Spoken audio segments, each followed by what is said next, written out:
Salut les gars et bienvenue dans une nouvelle vidéo. Je sais, c'est les vacances, vous voyez, on est en mode détendu, mais ça ne veut pas dire que vous ne pouvez pas aller vous entraîner. Il y a même certains d'entre vous qui ont sûrement déjà repris l'entraînement. Aujourd'hui, on va aborder un point très rapide, ça va être une vidéo assez courte, mais le point rapide, c'est aussi un point très important. On va voir ensemble une qualité qu'il faut à tout prix avoir pour chaque poste sur le terrain à travers le nouveau pack de chez Nike. Et vous allez voir que chaque poste correspond à une qualité et en même temps, chaque poste correspond à une paire de chaussures. C'est parti les gars, let's go. Première chose, avant de commencer à rentrer dans le vif du sujet, il faut savoir que même si des paires sont conçues pour un poste ou pour un style de jeu, ça ne veut pas dire que vous ne pouvez pas les porter si vous ne correspondez pas à ces critères.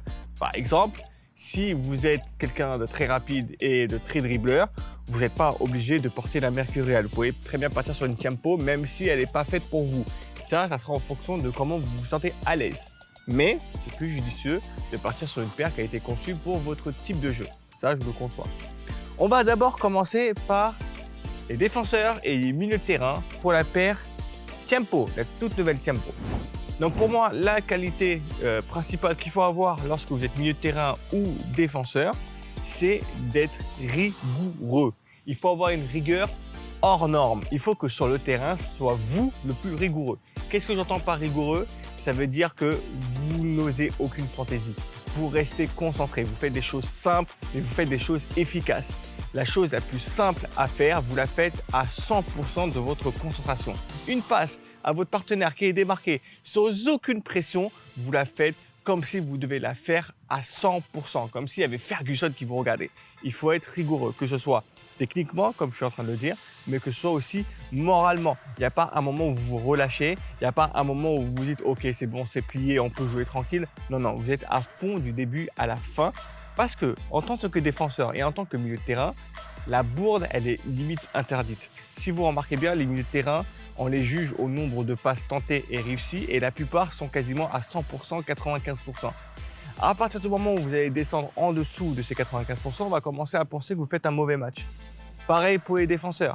Vous êtes dans une position où vous ne pouvez pas perdre le ballon, mais surtout, vous êtes dans une position où vous ne pouvez pas effectuer d'erreur parce que vous êtes sûrement, la plupart du temps, le dernier rempart avant le gardien.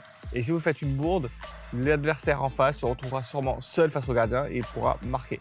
Donc faites très attention à ça. La rigueur, c'est la qualité principale que vous devez avoir en tant que milieu de terrain et en tant que défenseur. Et si vous avez une paire à apporter, ce sera la Tiempo qui est efficace, qui est rigide, qui est solide et qui est confortable. Maintenant, on va partir sur les ailiers, les attaquants, mais ceux qui sont plus dans un style de dribble que sur un style de vitesse. Parce que vous allez voir qu'une paire correspond à l'autre. L'une à la vitesse et l'autre au dribble. Pour le style dribbleur, le conseil, la qualité que vous devez avoir et qui est primordiale, c'est la créativité. Contrairement aux défenseurs et aux milieux où vous devez être rigoureux, une ou deux fantaisies par match où vous pouvez vous tenter, surtout pour les milieux de terrain. Pour les ailiers, pour les dribbleurs, si vous vous considérez comme un dribbleur, vous êtes obligé d'être créatif.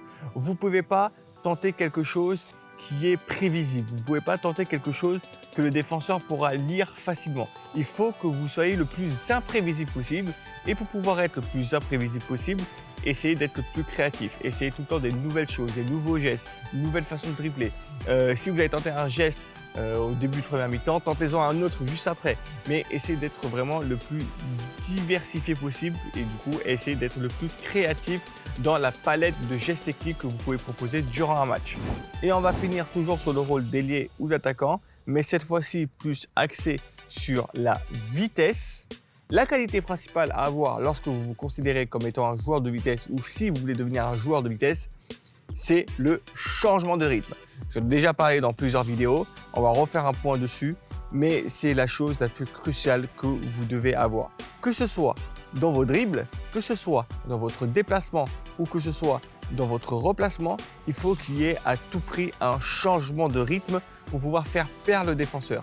Qu'est-ce que j'entends par changement de rythme? C'est changer de vitesse d'exécution d'un dribble ou d'un déplacement de façon nette, brute, pour qu'il y ait une vraie rupture entre ce que vous faisiez avant le changement de rythme et ce que vous allez faire après le changement de rythme.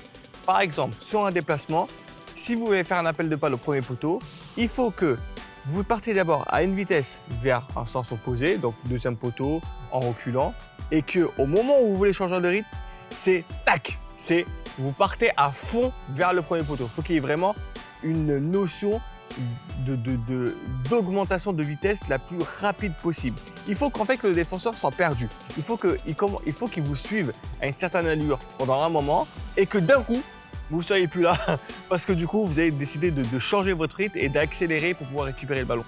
C'est ce changement de rythme qui va vous permettre d'être démarqué, d'avoir une avance sur le défenseur et de pouvoir justement finir tranquillement devant les buts. C'est exactement la même chose pour les dribbles. Vous êtes en 1 contre 1, pour pouvoir perdre le défenseur et le passer, il faut qu'il vous suive à une certaine allure et que d'un coup, tac, vous ne soyez plus là, vous ayez disparu.